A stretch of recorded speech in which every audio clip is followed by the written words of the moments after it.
శుభమస్తు నిత్యం లోకా సమస్తా సుఖినో భవంతు. ఓం శాంతి శాంతి శాంతి. ఆ బ్రహ్మను ఎక్కడ బ్రహ్మన్ బ్రహ్మణో బ్రహ్మవక్షసి జాయతాం ఆరాష్ట్రే రాజన్య శూరైషవ్యో అతివ్యాధి మహారథో జాయతాం గోగ్రే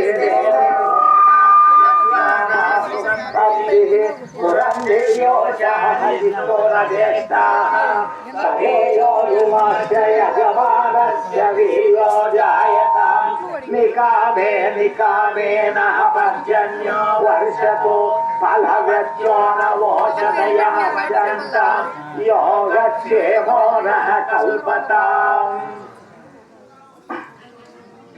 ఇప్పుడు యజ్ఞము సమాప్తమైనది.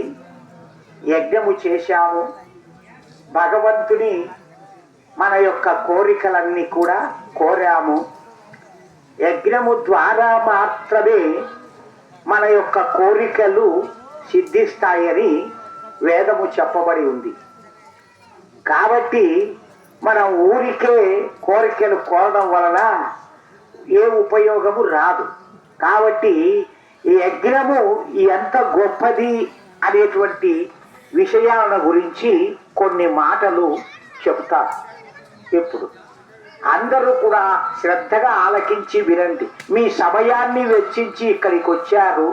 త్వరగా పోవడం వలన ఆ సమయం మీకు ఎందుకు వచ్చాము, ఏం చేశాము అనేది కూడా తెలియదు. యజ్ఞము అనగా